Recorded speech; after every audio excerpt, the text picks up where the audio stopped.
What does it take to beat Halo 2 on Legendary without dying? I'm going to talk a little bit about my experience in this challenge. Halo 2, in my opinion, is the hardest campaign in the Halo franchise. It's got the most levels. It's got partially like the hardest AI that you have to deal with. I mean, there's some crazy stuff in the other Halo games, but if you've ever fought against a sniper jackal in Halo 2, those guys 180 and shoot you in the face, and it doesn't matter what you're doing or where you are on the map, how far away. If they see you, they just snap to you and you just die. It sucks. But this is the beginning of the Deathless challenge and what it takes to make it through this campaign. So the whole point of a Halo 2 Deathless run is to beat the campaign without any doubt that the campaign was completed. That means that you have to beat every mission in order from start to finish. No, you can't skip the Heretic. The Heretic is the first mission. It's a cutscene. I get that. We understand. But the whole point of running through the game is to beat the entire game in its entirety from first mission to last. So in other words, if you start up a brand new game with no saves, no information, you're just on a fresh disc, Halo 2 for instance, not the Master Chief Collection, but the original on the Xbox. If you start off from a fresh profile, you have to play through the Heretic. It's the very first mission. You just play through it and you hit A. That's it. Skips the cutscene.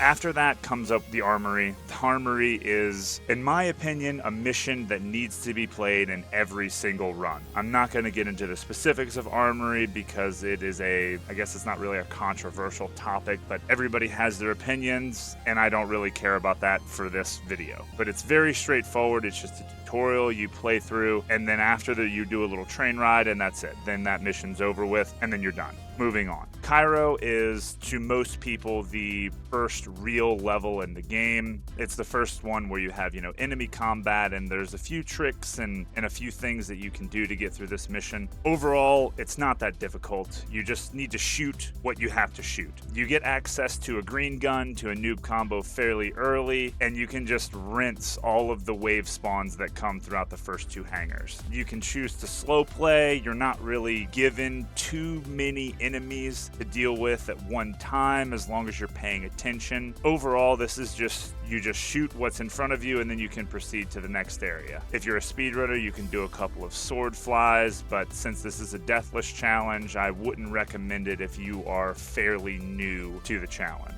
Overall, not a difficult mission, very easy to progress. Overall, as far as the entire campaign is concerned, Cairo Station is, in most people's opinion, the third most difficult mission, preceded by Regret being second and Gravemind being first. But overall, in a first-person shooter, as long as you can just shoot, you shouldn't have too many issues with Cairo Station.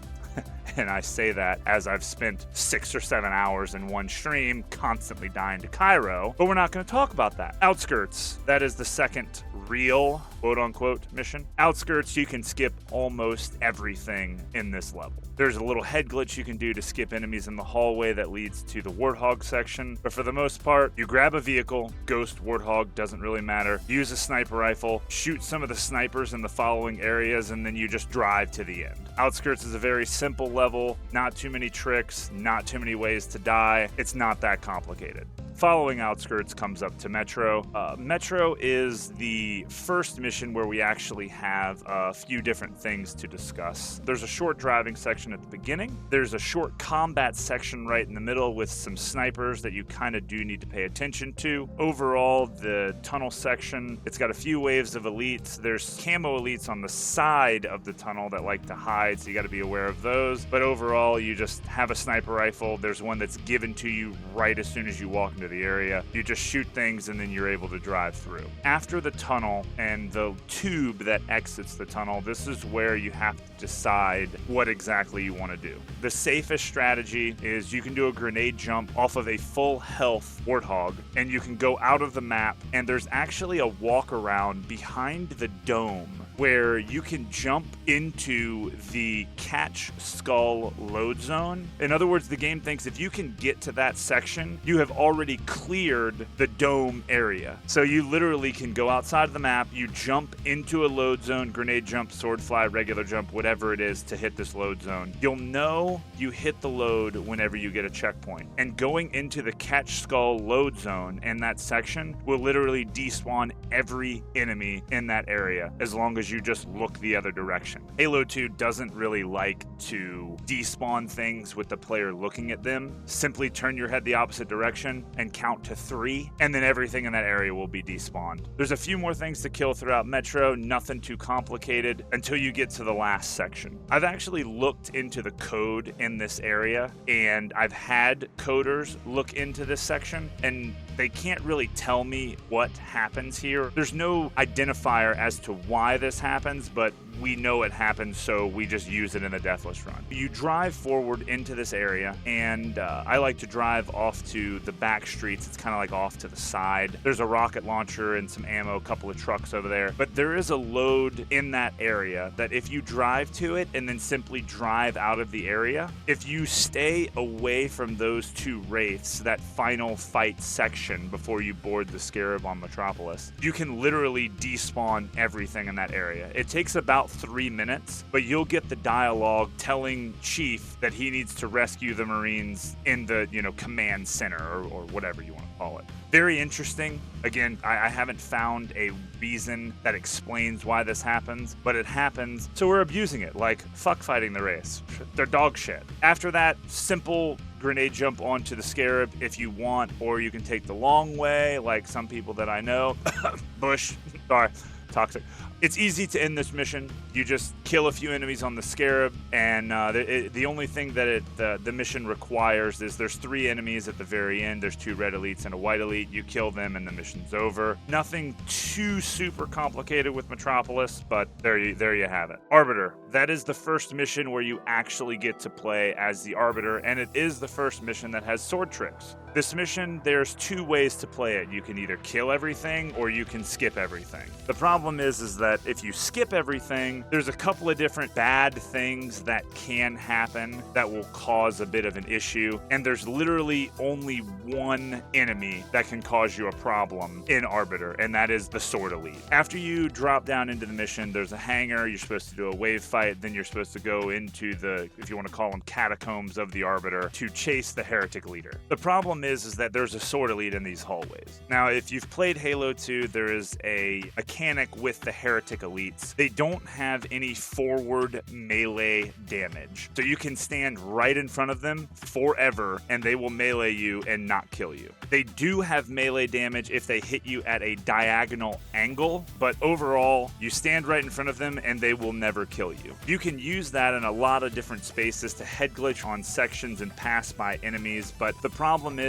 that when you head glitch, the Sword Elite, if he runs into you, he will kill you because it's just one sword slash and you're dead. Now, why this is a problem? Because you're thinking, hey, if you just run past everything, there's no issue. What's the problem? The problem is whenever you're playing the Arbiter, it's almost like the Whoopopotamus skull is active. If you know what the Whoopo skull does, it tells all of the enemies where you are at all times. What I mean by that is whenever you're running through the Arbiter, if you're playing through it, if you'll watch a regular speedrun, if you pay attention to the radar, you'll see there's like 30 enemies that are following you through the inner, section, through these little catacombs on the Arbiter. We don't know why they follow. It's like they're scripted to go where the player's running, even if they don't know where the player is. That's why the Sword Elite is such an issue. So that brings us back to, you can either speedrun through with a fairly consistent route, or you can just kill everything. It kind of depends on your skill level, but overall, it's pretty basic combat. You get to the end of the mission, you fly a Banshee, and then you're done.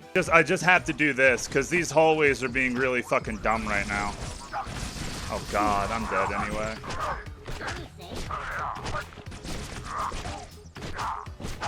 This is fucking high comedy, though.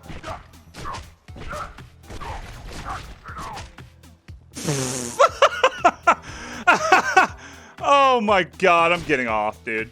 Dude, the beauty of broken heretic melees, dude. Like, it's so just ridiculous.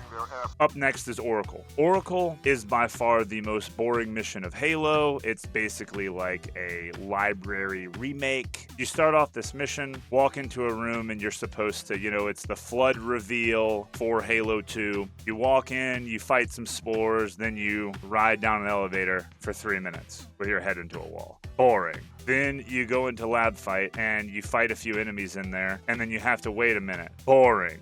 Then after you do that, you get to probably the coolest trick of the run, which is the invincibility glitch. You stand underneath an elevator, push the button to go up, push it to come back down. It launches you up to the sky, and the cool thing about it is that you're invincible for the rest of the mission. This might be the coolest trick in the entire run. The whole reason why you're invincible is Bungie added a mechanic into the code where whenever you're going up the lift to the cable cut room, the player's invincible. Why that was added, I'm not 100% sure.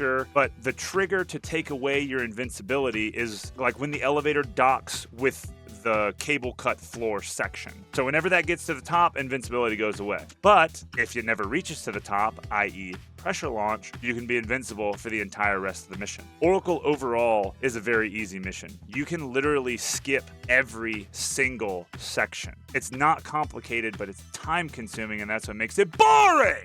Sorry.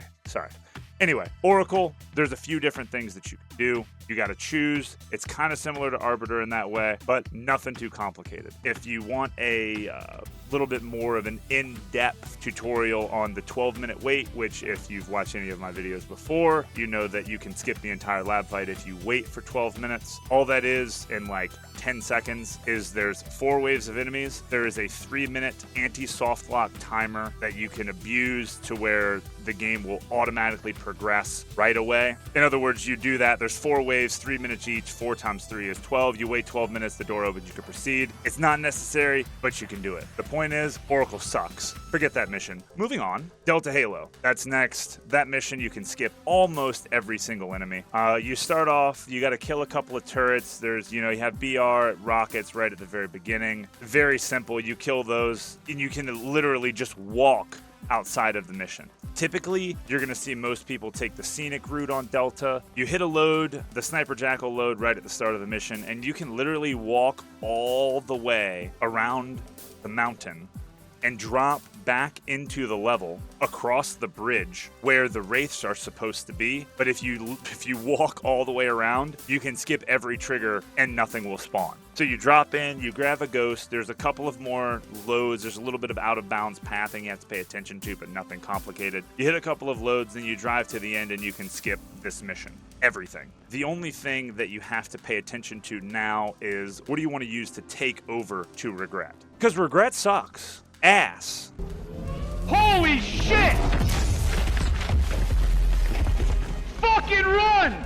I hate this mission. It's trash. Just so you know, it sucks. I don't know how many more different ways I can point it out, but it's garbage! Sorry. Typically, whenever you move over to Regret, you would want to have a beam rifle and a sword. Beam rifle is because you want to take that to kill the jackals right at the beginning, and the sword is so you can have the option of doing a couple of different sword flies. Anyway, moving on from Delta Halo, at the start of Regret, there's a couple of different despawns. You jump on top of these door frames, you can deload everything based on music cues, and then you can get out of the map and go back to where the old Delta Halo would be, grenade jump out of the map and snipe everything. It's super safe. There's no way to die. Very, very easy to do. Once they're dead, you can grenade jump back on top of the map. You can do gap jump to get across, go onto the gondola. This is probably the next biggest trick in this run that is absolutely terrifying. And the reason why is because you have to hit a load to start the gondola in order to continue through the mission.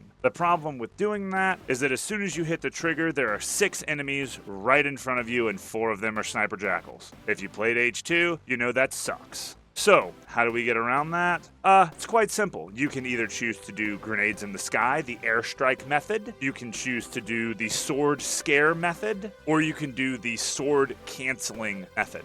All three of these, you can die not fairly easily. I think the airstrike method is technically the only one where you're 100% safe. Maybe I shouldn't say 100% in any event. I like to use the airstrike method, which would be you take a plasma pistol from anywhere that you can get one. You can get one on Regret, or you can scare a sniper jackal. It doesn't really matter, but you get the plasma pistol. You look up into the sky, and there is an overcharge glitch you can use with the plasma pistol to throw 2 grenades at the same time. The point that I'm getting at here is that you can use a lineup to stack 4 or 5 grenades right on those 6 enemies as soon as they spawn in, and nothing will have a chance to even shoot at you. It's really nice. It's super effective. It is super safe. Once you do that, you move on to the gondola, and it's just a train ride to the inner tower. One other thing that I need to mention, on the first gondola ride of Regret, whenever you get to that point, there is another glitch that you need to do in order to skip all of the enemies to fulfill, I guess, the god despawn,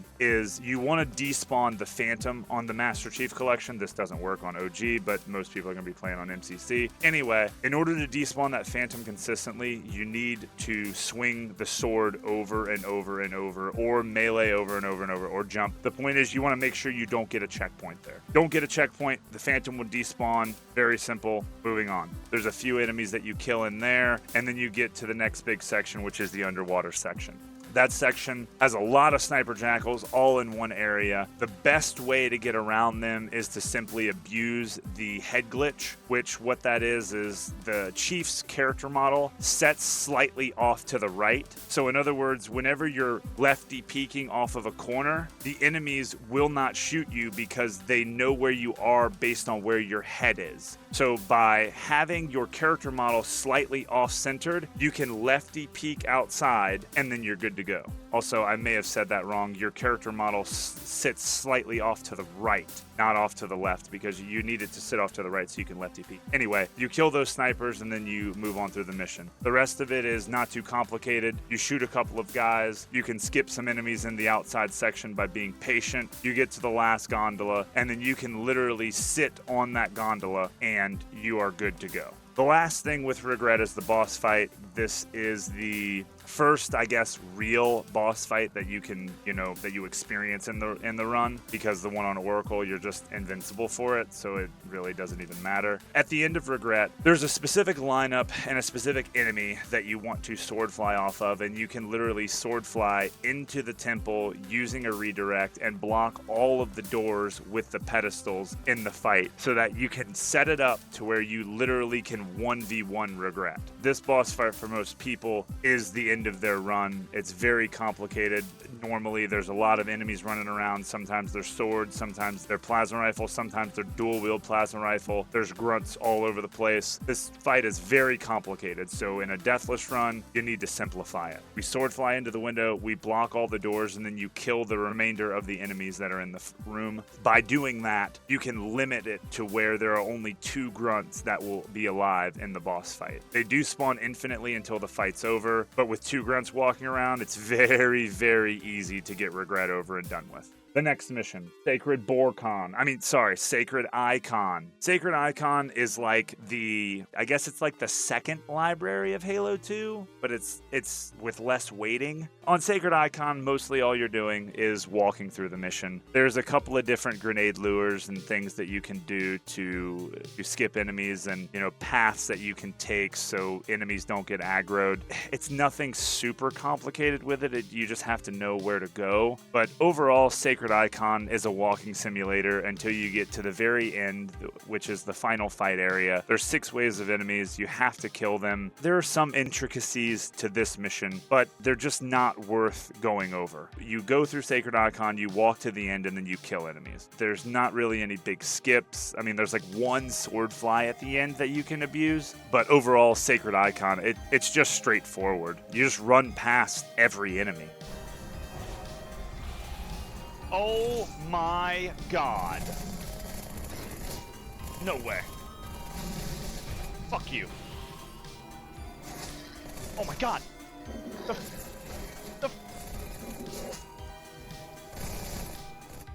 The fucking thing closed!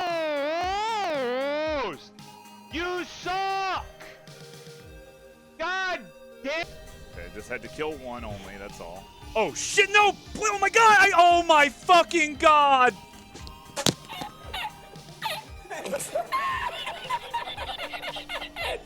Quarantine zone. This mission? Oh look, the third library of the run. Boring! Sorry. Let me try that again. Quarantine zone. All right, so we're on to quarantine zone. This mission consists of some driving and then an elevator ride. Okay, there's a little bit more to it than that. On quarantine zone, you hop into a ghost right at the very beginning, and you can skip just about everything. You have to watch out for the pelican scorpion that Johnson is in. It's a pelican carrying around a scorpion. That can kill you. You can hug the glass whenever you're driving through that section, whenever you first see that fly overhead. It's pretty safe, but it's just a basic driving path. You shoot a few enemies until you get to the falling Enforcer corpse section. That's where you want to get out of bounds. So essentially, you get there, we jump out of bounds, and we have to fight a few different things there. Nothing too complicated other than there's a rocket flood and there is a blue beam sentinel flood, both of which can kill you very quickly, but you have infinite sentinels that spawn in this area until you leave. So you can abuse that by just letting them kill everything. It takes a long time. It's not necessary because you can just carbine them or shoot them with a beam or rockets or whatever you have going into the area. But still, you need to kill them because we need to get the ghost out of the map. Once they're all dead, you can line up a very easy ghost grenade launch, I guess. You throw a grenade down, you drive the ghost over, and you can boost out of the map. The next little drive out spot is a little awkward to explain, but there's one more lip that you have to get up. There's one more like wall lip. And you have to angle the ghost quite precisely to drive up there. It takes a few tries to get used to, and then you've got sentinels that are infinitely spawning because every time you kill them, they respawn in 5 seconds. So it's a little complicated, but you're infinite ammo in the ghost. You shouldn't have too much of an issue. You just rinse and repeat until you get up there. Once you get up there, you drive the ghost around the back of this like arch that's back there in this little out of bounds area. You drive the ghost up that, and then there's a big crack in the wall that you have to walk through. The reason why we want to go this way is to skip the section with the solo wraith that's kind of toward the end of the mission.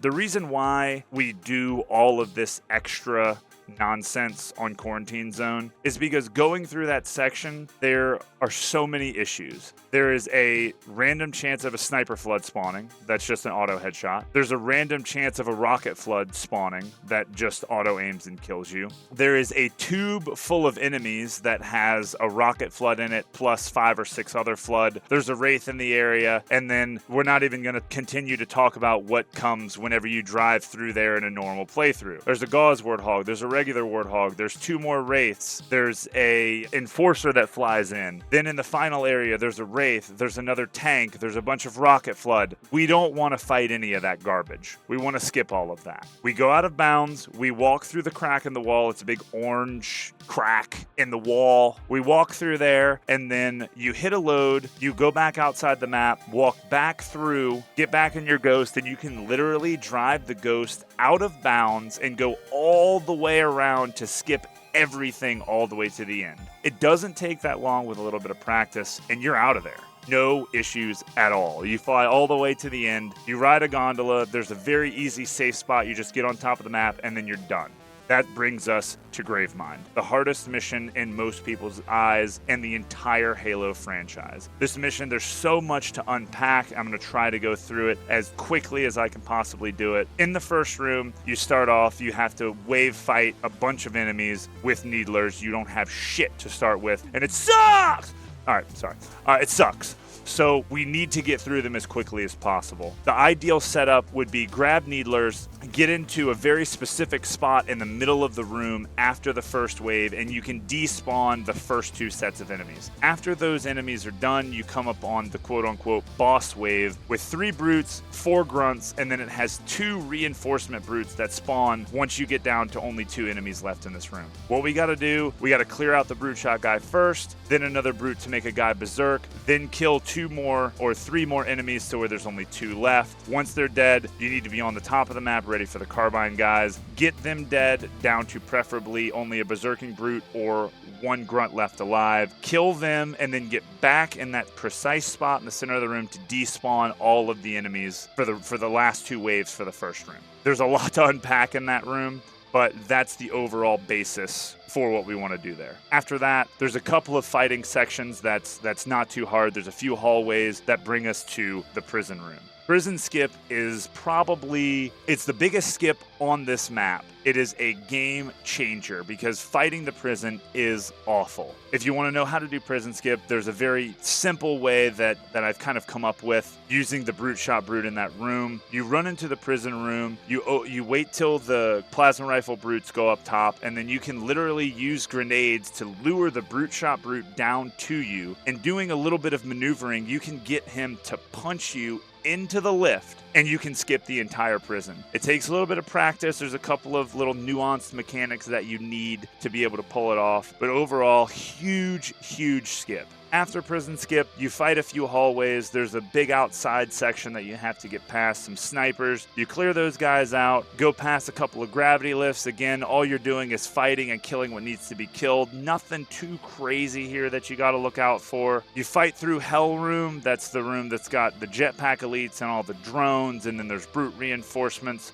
But nothing complicated. You're just fighting stuff. You literally fight through everything in that mission all the way up until you get to what's closest to the end. It's after the second hanging garden section, and it's a giant ramp with 3 brutes at the top. This section is the next section that you kind of have to pay attention to what you're doing, because at this point, the amount of enemies on the map makes a difference with what you're going to encounter later. So, to unpack this section, there's 3 brutes there, you need to kill them all. Then you want to get on top of the door sill and either do a brute shot jump or a grenade jump to skip a spawn, so that way you can control what happens in the next section. There's a little bit of a grenade lineup that you want to do right next to this area on the other side, like it's on the other side of the wall. You can grenade the sniper jackal out so that way you have control. You have to jump, throw a grenade at the jackal spawn, and then hit the load so the jackal spawns on the grenade and dies instantly. That way you have no chance of death there. After that, you can jump out of bounds and skip the entire section. But as I said, it's important you move through here as efficiently as possible, because the number of enemies that are on the map at this point matters for Final Bridge. You want to get through there quick,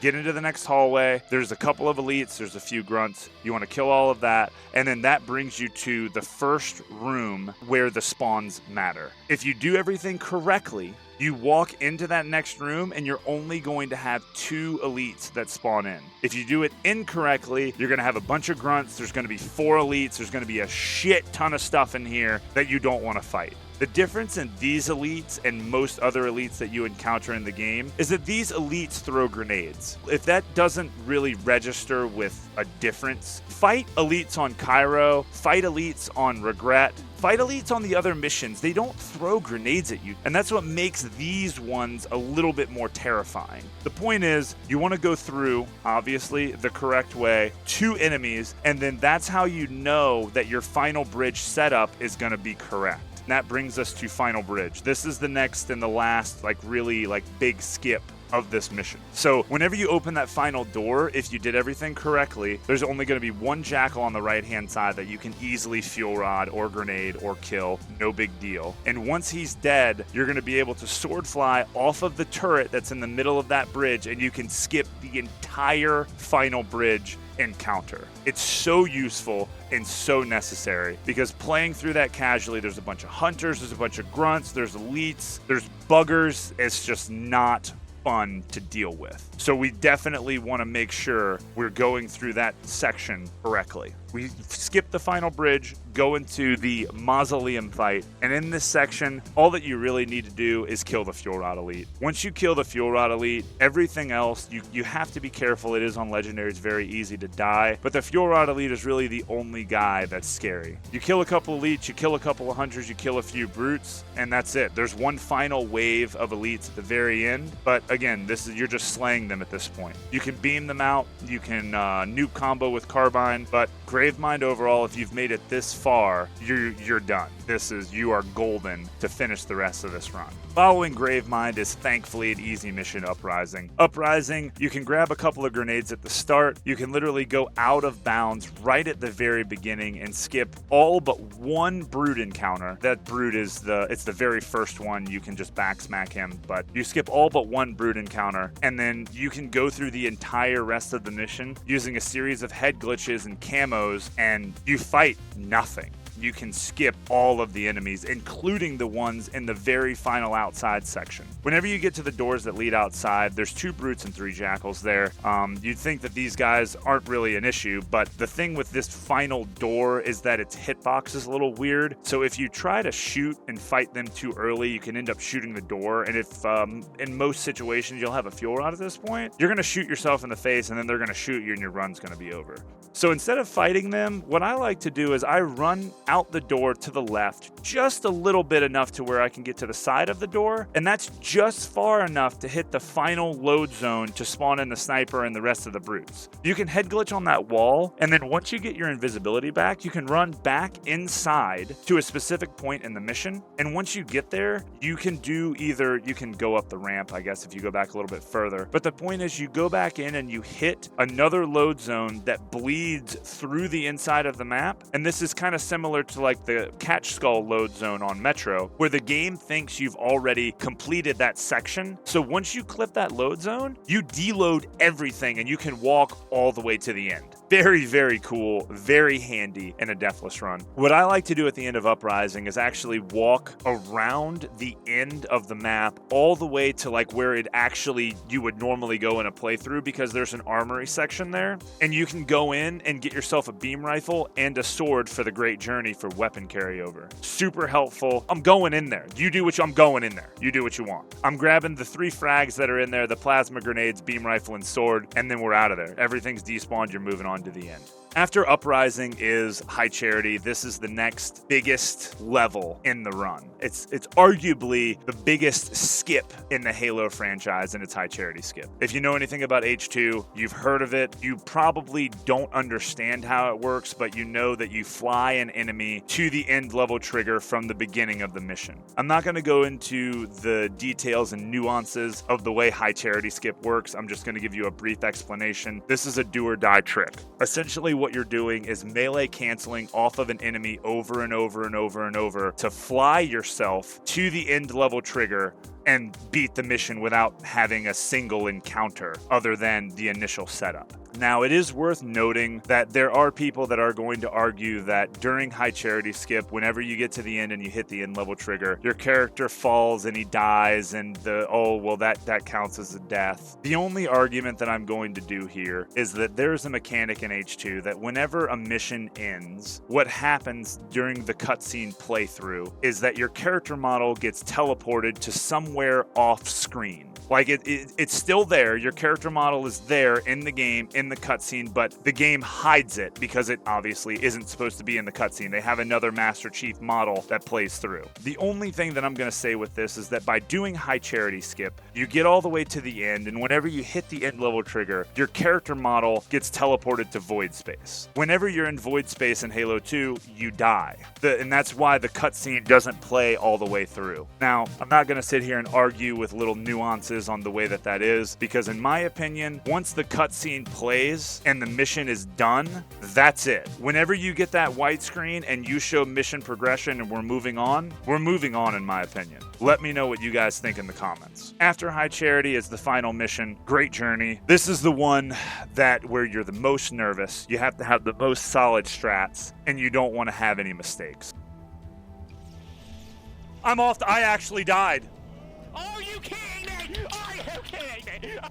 You start off Great Journey. You can skip everything at the beginning. You have a Spectre. You can get an elite in the turret, so you can, fight through and skip what you need to skip. Halfjaw's there. He's got a tank, a Wraith, and for the most part, you can just skip all these guys. The guys at the beginning, they're not really scary. You've got active camo. You should just be getting out of there. You drive all the way through, all the way up to the door, and if you've seen a speedrunner, if you're aware at all, there's a path kind of on the left-hand side where you can drive all the way up to the door, and there's a little load zone at the door. This is kind of similar to that Metropolis deload with the race at the end.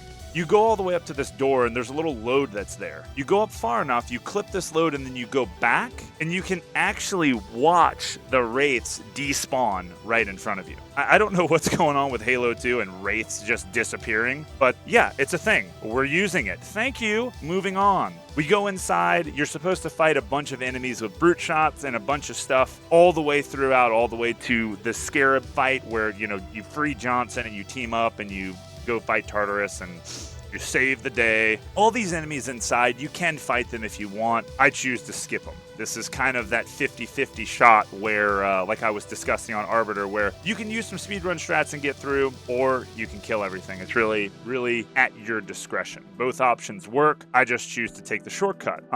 Using a series of head glitches and a little bit of maneuvering with camo timing, you can skip everything in the first room. You go to the room with a big chasm or gap in it. Using some more head glitches and some more active camo timing, you can set yourself up to sword fly off of one of the enemies while it's distracted by a hunter, skip everything in there, and that's it. There's like 15 brutes in there, something along the lines there. Don't have to fight any of them. I'll take it. Thank you. Moving on to the last bridge. This is the last Sniper Jackal in the game. Very easy to take him out. Shoot him, sword fly past him. It's very, very self-explanatory. There's one more prison. It's got a couple of hunters and a couple of elites in there. You can free your allies, and most of the time, they'll take out everything for you. And then that takes you to the final 4 brutes before you hit the cutscene to free, Johnson. You just slay those guys, take them out, grab a beam rifle and a sword for the end, and then that brings us to another deload after this cutscene. Whenever Johnson gets in the Scarab and he's looking at you, if you turn back around and walk back inside of the building that you just left until you get a loading done,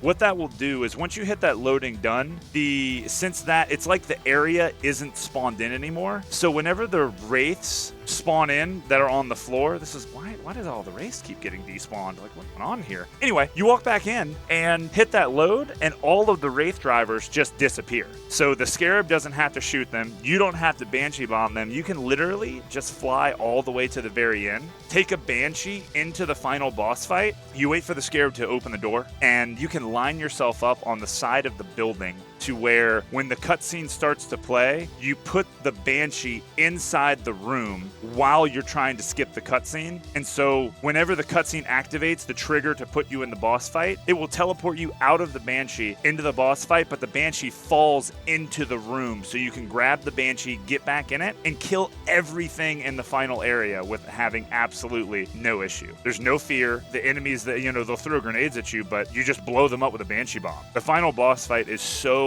insanely easy on Halo 2. It's like finally a reprieve from this stupid sack of shit Okay, anyway, you get a reprieve in the final fight. So that's what it takes to beat Halo 2 without dying. Overall, the Halo 2 Deathless Challenge has been an incredible journey. This started all the way back in 2017 with the original legendary Deathless run. And now there's even more players than ever grinding out Deathless across all of the different Halo titles. Thank you guys so much for participating in this journey.